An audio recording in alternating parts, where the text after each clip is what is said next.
It's great to be with you. What I'm going to do over 4 sessions, my accent's not quite as sophisticated in the Belfast accent as Sam's, but we do say 4 the same way, do we not? I want to paint a bit of a picture about where the culture is going. And the 3rd session, I'm going to look at a passage from Ephesians, which will help us think about what it means to live in a very divided world as God's people and showcase unity in a polarised world. I'm writing a 3rd book called Polarised, and I'm going to use Ephesians too to map some of that out. But the other 3 sessions are really helicopter journeys over the culture. Rather than trudging through the trees, we're going to get a 30,000-foot, that's more an aeroplane than a helicopter, it could probably crash at 30,000 feet at a helicopter. And just see, because here's the thing, most of us, all of us in this room have lived through some phases of where the culture is with Christianity. When I grew up as a Christian at school, Christianity was kind of fading away.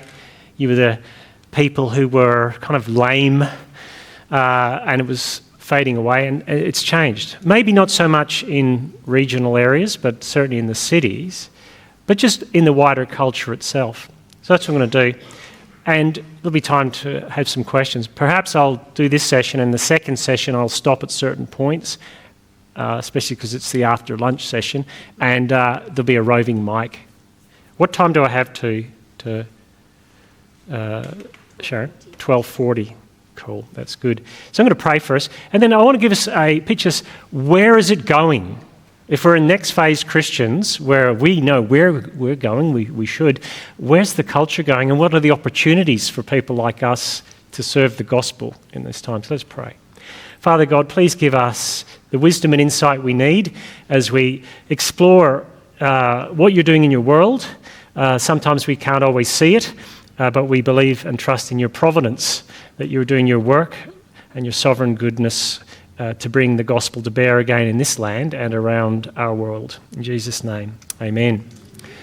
Now, have we got a slide somewhere? Not mine. No? Oof. I'm looking for... Which one have we got? I'm looking for the seashore one, if that's there. No, I've just told you what the first slide is.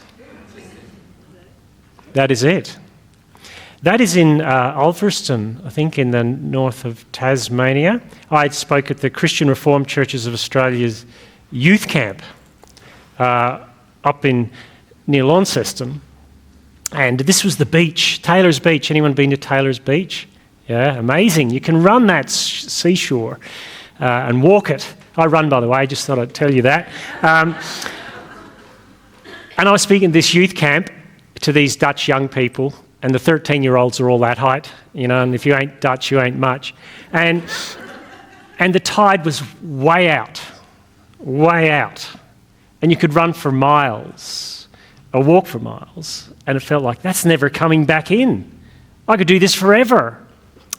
And in a sense, that's a little bit like it's felt with the Christian faith in the Western world over the last decades, that the tide has gone out and it feels like it's just ebbed away as the Christianised bits of the culture fade away. You all remember the Lord's Prayer at school, even in public schools. And that's a little bit different to what it is today. But there's something happening, I think. I think somehow things are changing a little bit. But this idea that the Christian tide would keep going out is part of the modern understanding of our world, our secular world, that as science and reason and rationality explain more and more things, we'll lose the religious dogma. And this generation of Christians will be kind of the second last generation, and eventually it'll quietly fold its wings. And in the 19th century, Matthew Arnold, he's not up there. Matthew Arnold wrote a poem called The Sea of Faith. And he says this: the sea of faith was once too at the full. Oh no, that's not the slide either. I don't know what slide it's the previous one. Here we go. The sea of faith was once too at the full, and round earth's shore lay like the folds of a bright girdle furled. But now I only hear its melancholy long withdrawing roar, retreating to the breath of the night wind, down the vast edges drear and naked shingles of the world. And he talks, this is a poem called Dover Beach, and he's observing philosophically as he looks at the ocean that in the 19th century, the sea of faith, people's belief, as science came in and all those sorts of modern ideas, there was this melancholy, long withdrawing roar of faith that somehow was eventually going to fade away. And all you have is this strand, this wide beach, this Taylor's Beach, where you can see faith used to be about here, but it's just fading further away, and people aren't getting married in churches anymore, and they're not getting buried at churches anymore, and none of that stuff's happening, and we don't do this, and Parliament, and it's just going to ebb and flow away. And that's what has been common even in the last 30 years. Let's see if this one comes. Nope, that's not going to come up in that one either. We should have the four horsemen of the apocalypse somehow. Is that up there? No, I'm going to do it. That's the one. We'll keep seeing what we can do. I have the Sea of Faith ebbing a bit further out than my slides are going to work. But even 20 years ago, when someone like Richard Dawkins wrote The God Delusion, it was all the rage. And there were the four horsemen of the atheist apocalypse, which they kind of look like the Avengers for ugly old people, don't they, right? So you've got the scientist, the scholar, Sam Harris, the philosopher, Daniel Dennett, and the rebel, who was probably the greatest of them all, Christopher Hitchens. And you could read their books and hear what they were saying, and they were confident that they wouldn't even need to engage with a Christian on a public setting, because what's the point? Richard Dawkins famously wouldn't debate Christians because he just said, well, what's the point? I don't agree with the framework to begin with. It's a nonsense. And that's what happened. And then 20 years ago, let's see how we go with this one. That's the one. There's probably no God. Now stop worrying and enjoy your life. Richard Dawkins was in charge of an ad campaign that was saying on buses, and put on the sides of buses, it's like Irishmen with buses, you don't have any and then two come along at once. But there's probably no God. Now stop worrying and enjoy your life. And the central tenet of that was, look, let's be rational, sensible people. There's probably no God. Life's okay. Get on with it. And if you do believe in God, it's probably dragging you down and you're worrying about it. Now, the interesting thing about that does not feel like 2026, does it? That bus has departed. One of the biggest issues we've dealt with in the Western world over the last 8 years, ramped up levels of anxiety. My wife is a clinical psychologist, and there's good money to be had in ramped up levels of anxiety. Okay, it's built us a great house in Perth down by the river, right? And somehow that idea that we would become more sensible and less dogmatic once we had to realise that there was no God hasn't actually worked. We've pulled that lever and it's kind of broken off in the hands of the younger generation in particular. And COVID was a great test case for that. You don't have to take much away from us for us to be in a mess, notably our toilet paper, right? There's probably no God. Now stop worrying and enjoy your life. But the theme continued. It was interesting in 2019, the fire at Notre Dame. And J.M. Coetzee, the famous writer, wrote this, because it felt like France and the Notre Dame, it burned, and it was like the final nail in the coffin in European Christianity. It's in the past. And he wrote, the fire of April 15 confronts us with this intolerable fait accompli. That's the trouble with the French. They've got no words for fait accompli. There is no eternity. There is no eternity. That's a big statement to make, isn't it? And the common feature was you're going to live in this hermetically sealed bubble of what we call the immanent frame. Nothing comes out, nothing goes in. It's just us. There's no invisible realm, nothing above, nothing below. It felt like the prophetic words of John Lennon really coming home to roost. Yet something happened that France mourned it because of the past, but couldn't see a future in it. Now, the great irony, it's been rebuilt. But it felt like 20 years ago was the height of this almost confidence that we can slough off the Christian stuff or the religious stuff in the Western world and we'll get on with it. Well, I think that's probably where people were confident that things would go. That's what I think the cultural tone was 20-odd years ago. But it doesn't feel like that now, does it? It feels like things have changed. And part of the reason that it felt like that and that it would always be like that is that people just don't read history. History doesn't work like a cable car ride to the top of Mount Progress. That's not what happens. Why are people worried? Why is there so much anxiety? Because we thought we were strapping ourselves into a cable car ride to the top of Mount Progress and ended up on a roller coaster. It's going this way, and then it's that way, and then it's whoa. The anxiety levels are because of the cosmic shaking, literally, of what's going on in our cultural moment.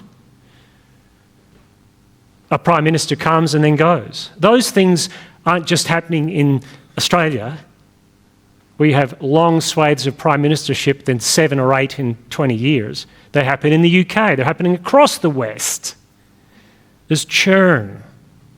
It doesn't feel like there's probably no God, no stop worrying and enjoy your lifetime at all.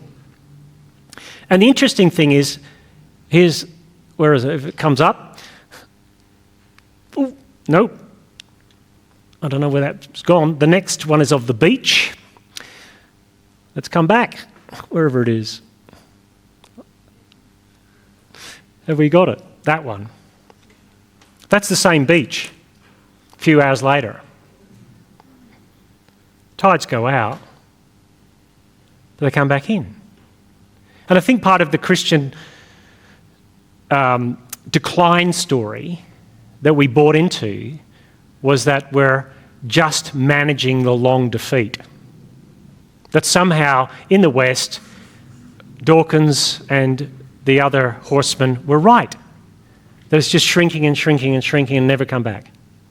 Now, that's not to say there aren't challenges, but what I've noticed is that there's a conversation happening again at a level that we wouldn't have thought would be had.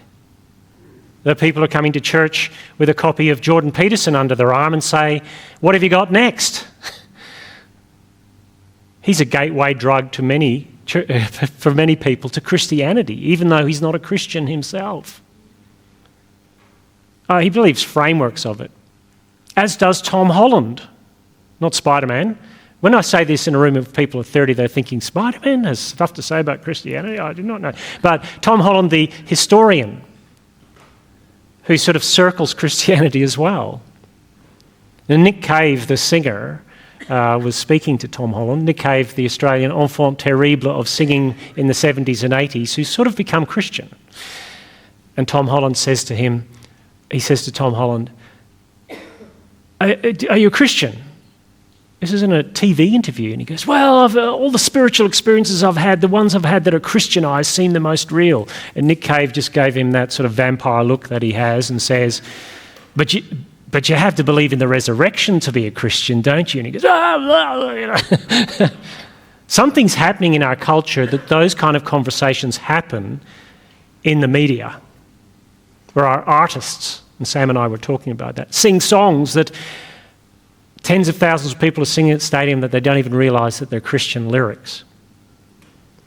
Hopefully this is going to be Richard Dawkins. It isn't. I have no clue what's going on with my slides. I am a cultural Christian, says Richard Dawkins. I'm a cultural Christian. What does he mean? Well, he means the kind of God I don't believe in is the Christian God. The framework and objects of structure that I like are the ones that the Christian framework gave to the world and the Western culture itself.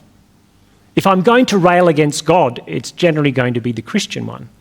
And what has happened with Richard Dawkins is that the craziness of the times have caught up with him. He thought he could have the cultural Christian thing and everything would stay sensible, and suddenly men can get pregnant, and he doesn't agree with that and doesn't know where to park his anger towards that when people say the world has changed. That the cultural Christianity, even though it wasn't people believing in the resurrection, kind of held some stuff together that Richard Dawkins approves of, yet won't put his trust in. But more people are, which is interesting, that there are elite level people having those conversations. Nope. A.N. Hersey Alley, I hope. Is there an A.N. Hersey Alley slide coming up?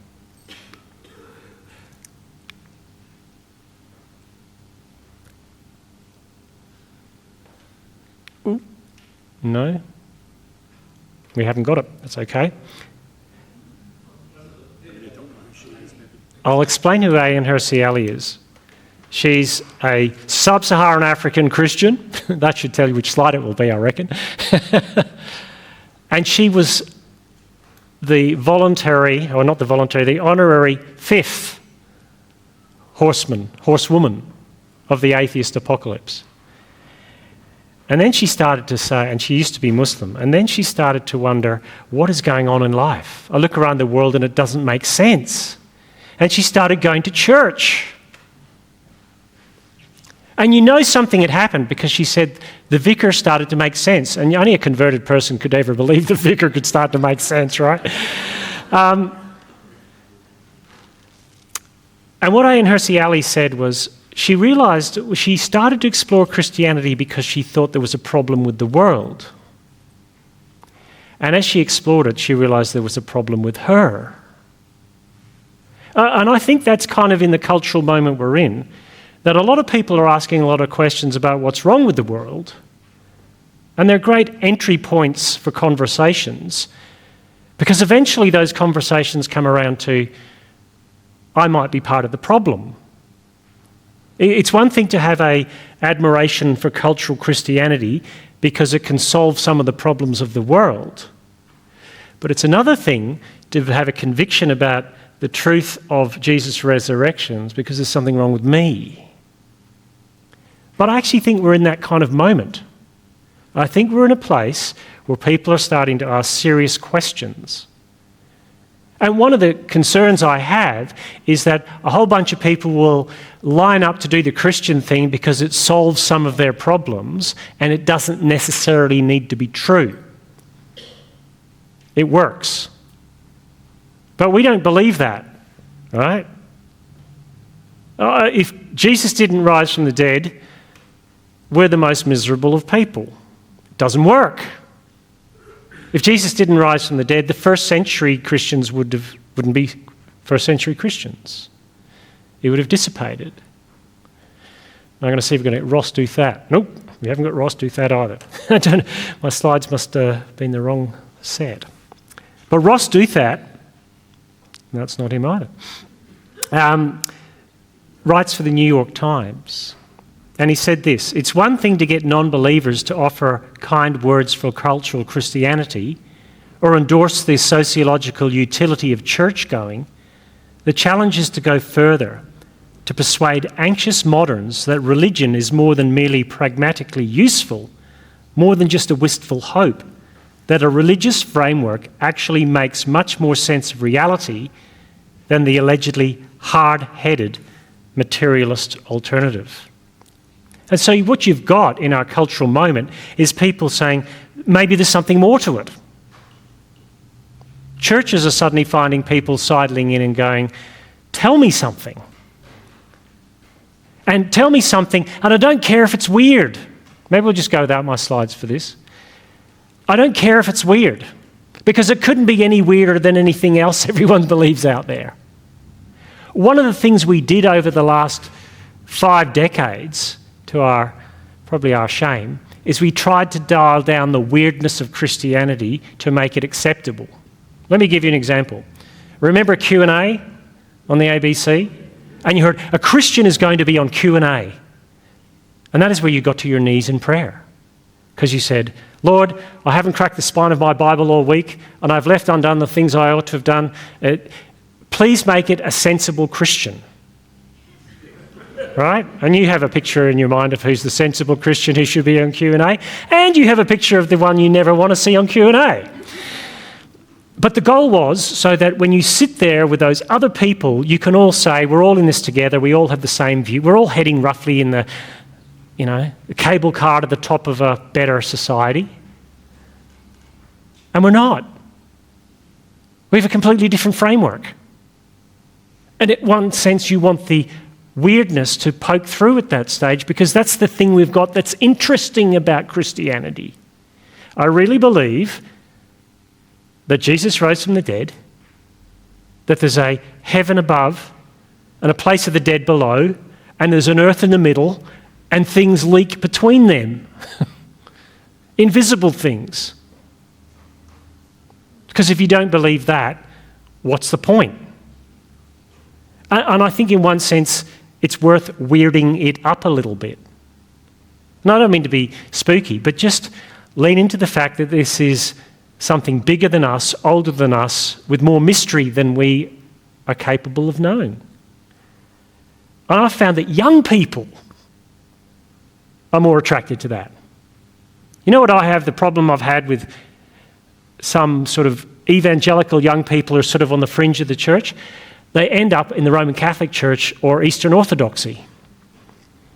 Why? Because they want something that's crunchy and kind of out there and older, with words and buildings look older than a warehouse in funky colours. They want stability in something that's older than themselves. Now, I happen to think that we have that in the gospel and the creeds and liturgies of the church and the saints through history. But that's what people are shifting to. Now, it doesn't mean that everyone's shifting in that direction. It would be great, would it not, if it was, okay, the 1950s Christian framework's coming back. The tide of faith is coming back in an orderly way. But that's not what's happening. Because you're not the only weird ones. There's weird stuff everywhere. That's what we're finding. And some of the data has shown that young men are becoming particularly interested in Christianity and crunchy versions of it, but young women are not taking up traditional Christianity in the same way. They're going to the occult and tarot and psychic readings and sort of self-help spiritualities. And you can be a hyper-modern person working in a hyper-modern industry that's hyper-rational and still go to the psychic tarot readings on Friday night. People are pick and mixing ways of putting their worlds together. So one of the challenges is, if someone like that comes into your church, how do you disciple them away from some of that stuff? How do you disciple someone who hasn't got a coherent way of looking at the world, who's got a mosaic way of looking at the world, where there's a bit from here and a bit from there and a bit from there, but none of it says you need to repent and believe the gospel? How do you make Christianity more than just another commodity object that's going to make my life better? Well, one of the things you have to do is not bait and switch them. Because here's what's really weird. When you get up here and preach Ruth chapter 1 and say, suffering is part of the package, rather than suffering's part of the package. It's up front and central to the gospel. And so in one sense, the challenge as people come and explore Christianity is going to be to say, this is going to cost you more than your credit card could pay.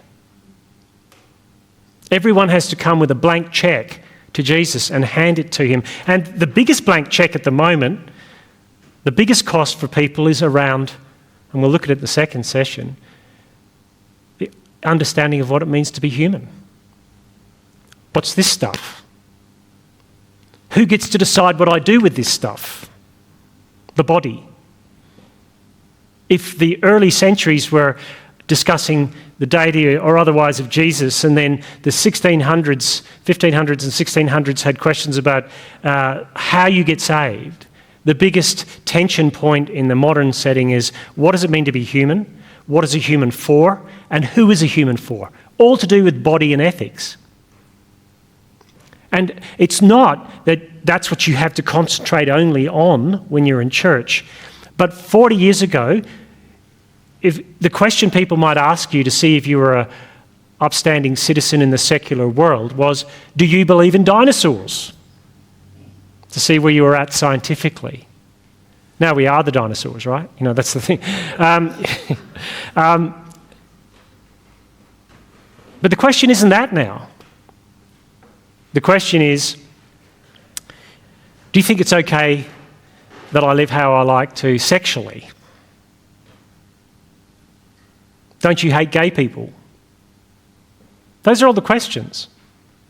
And they come at you quite stridently.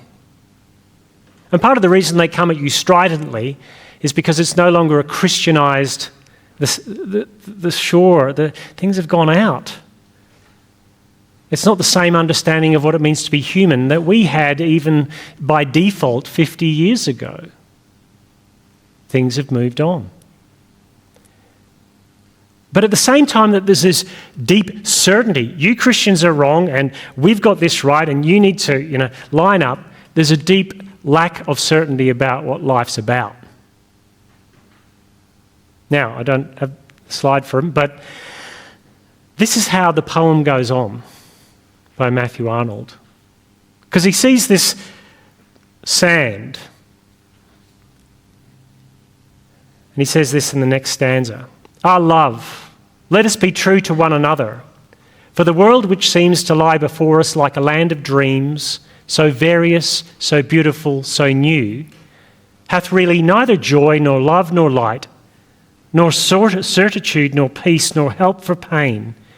And we are here as on a darkening plain, swept with confused alarms of struggle and flight, where ignorant armies clash by night.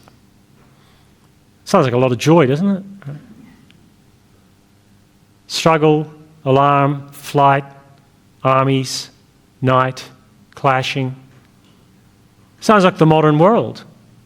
And what Matthew Arnold is saying is, you think that when the sea goes out and you've got this new world, post-religious, no dogma, stop worrying, there's no God, that somehow you can create amazing things. But even in the 19th century, he said this, all that stuff gets swept out to sea.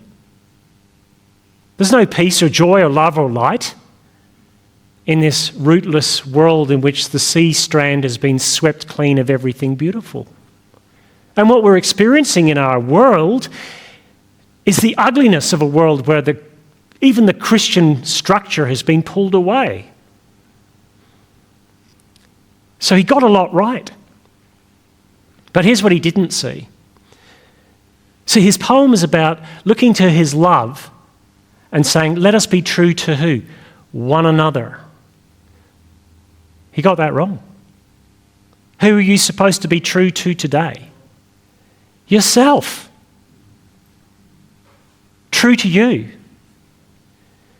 And if you're in covenant relationship with someone and you don't feel that that person is making you your most authentic self, you are false to stay with them and true to leave them, because you are to be true to you.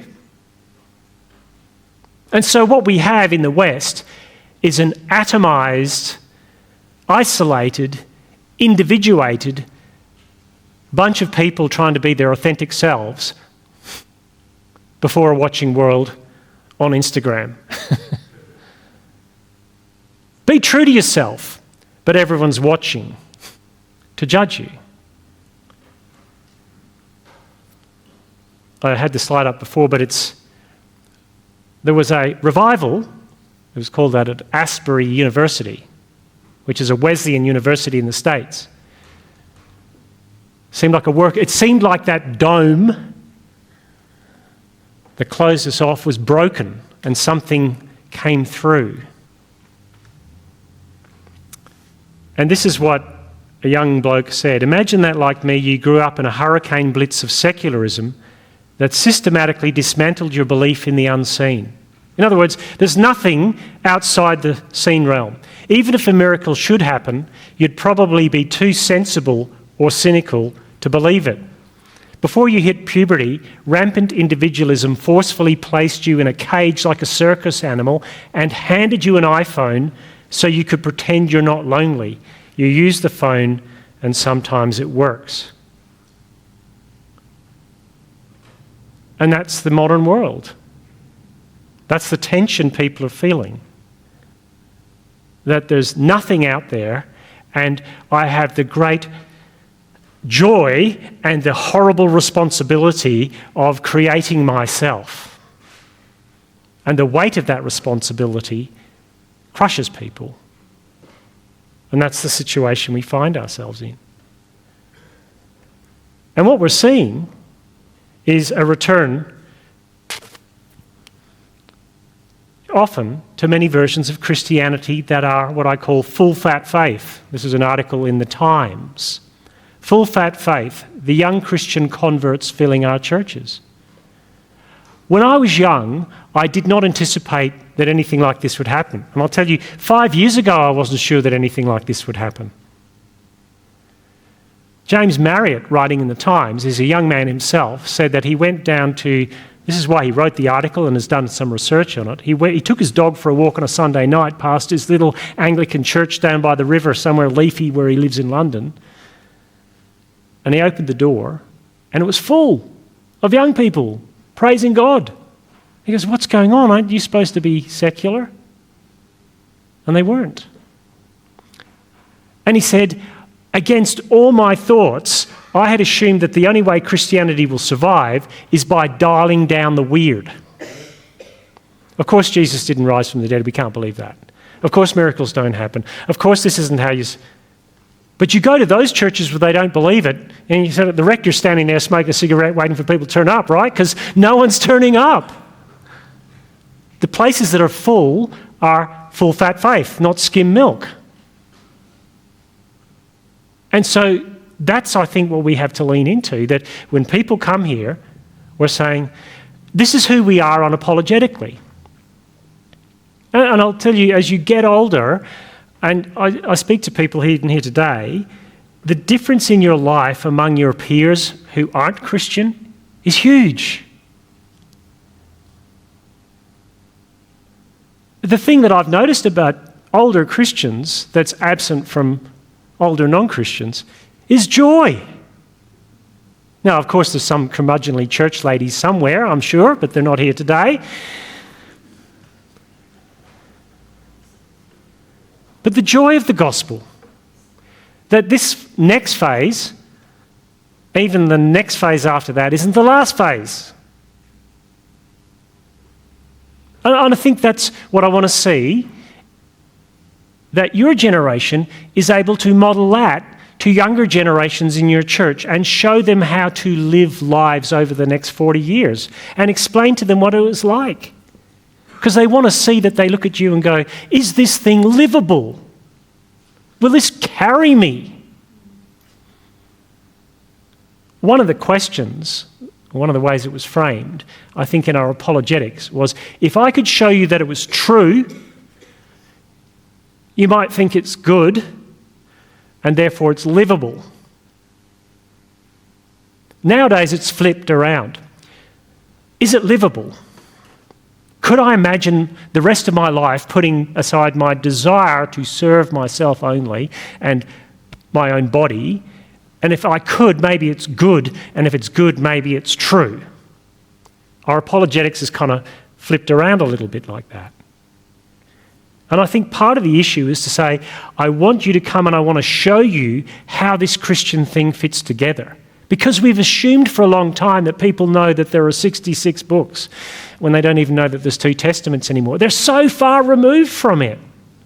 They just haven't grown up in it.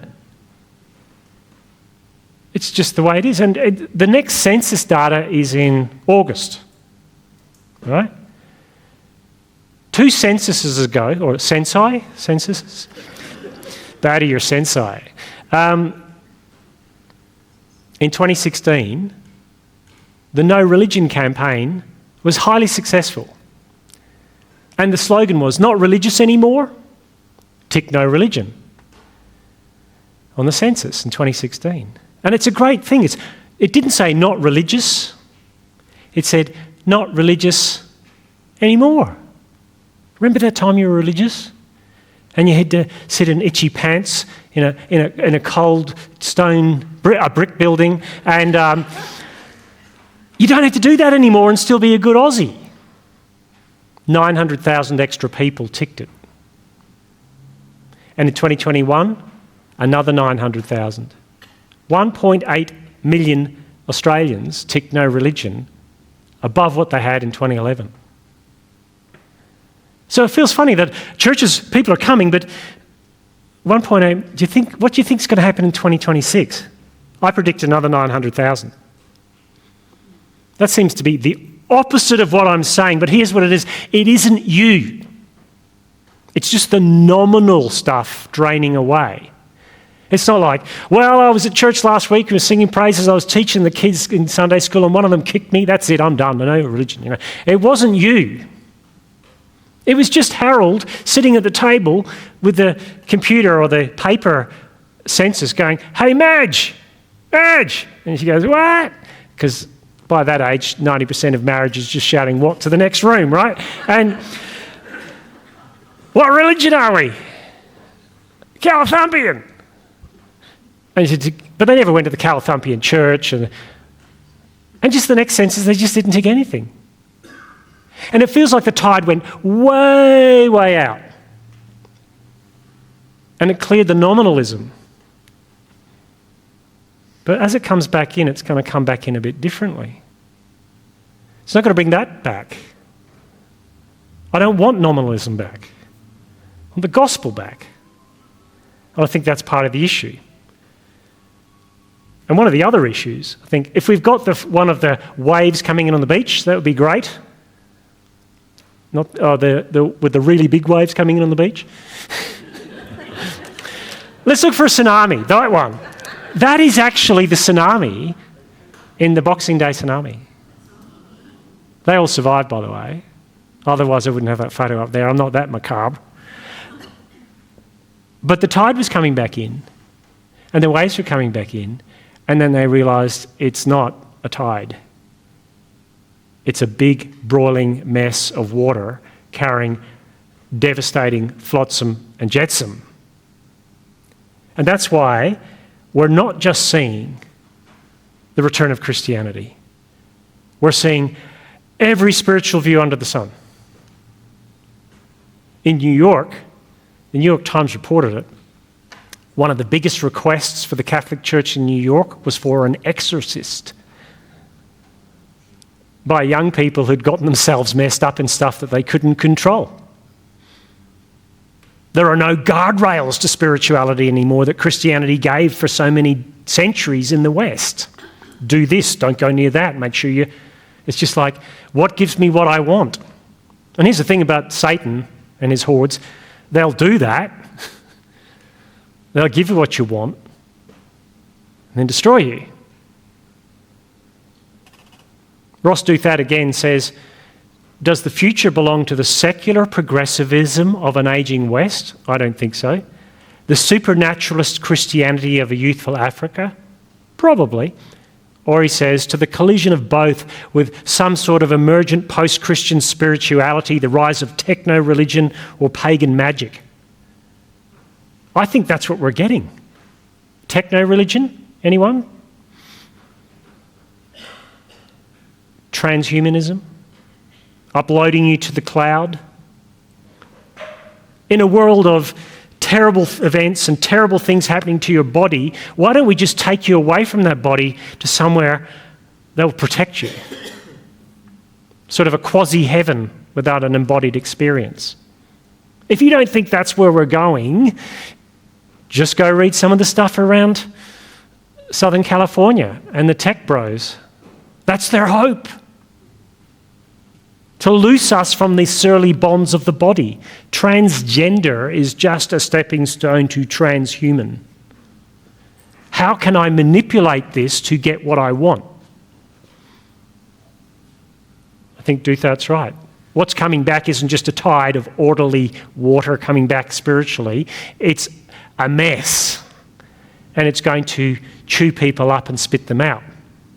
And if they end up on our doorsteps, we might have to untangle some of that. Because most in the past were like Richard Dawkins, cultural Christians. And we wanted them to hear the gospel and get, you think you're good, you think you're a Christian, but you're not good enough, and I've got to show you the gospel. And if you say to that, you think you're a Christian, most people go, no, we don't. And we're proud of it. So you're going to get a mess coming back in. And the paganism has come back into the scene. But the other thing, and we'll talk about it a bit later, and I've got about 5 minutes, is the rise of a very polarising political left and a very polarising political right. And you're seeing these things polarising people. You're seeing the middle ground get vacated. You see it today in our culture. Very hard left, very hard right. We're seeing the huge rise of anti-Semitism again in Australia, across the West. And we're seeing a rise in people who have no understanding of history at all. These are the things and the challenges we're facing. And I think the future is more like a roller coaster than a cable car. And I don't know what's going to happen next. And there will be things that we'll recognise, but there'll be challenges that we'll face. But I do think this, that in the gospel, we have a framework of what the future looks like. Now, I grew up in the 70s when we held... Did anyone remember Chick publications? Yeah? There were crazy little cartoons designed to scare the hell out of you, basically, literally. And I grew up with all the charts and maps of the end times. And for about 25 years, we'd done enough of that and we just lived life now. I think in one sense we have to dial up the fact that the weirdest thing we believe is not that gay people can't get married. It's that Jesus is coming back. Because if someone said to you, what do you believe about spirituality? You say, well, one day I believe that the resurrected Jesus is going to appear. And he's going to break through the invisible realm and appear in the visible realm and rule the world. And they'll go, we've got a live one here at the floor 25 of PwC, get him out of here. But what we need to do is equip the next generation of young people especially to step into a world where they are viewed with suspicion by most and their ideas are weird, and to say, just live like that and God will keep you in the midst of that. You don't have to keep your head down. You can't be weirder than the person who went to the psychic tarot reader on Friday anyway. And so our job is to say, how are we going to hand Christianity on to those generations? How are we going to show them what a relationship looks like of marriage for 30, 40, 50 years? They don't know. They haven't seen it. How are we going to incorporate them into our Christian communities? There's still plenty of work to be done. Because there's a whole flotsam and jetsam mess out there of people who are looking for something and are deeply anxious about it. And we have something in the gospel to offer them and to show them how it works. That's setting us up for what I hope we will look at in our second session. I'll go and have the guy who prepared the slides, me, sort it out. Because I want to look at the whole human thing. That why anthropology, what it means to be human, is such a big issue in our culture and what we can do about it. But we'll look at that in our next session.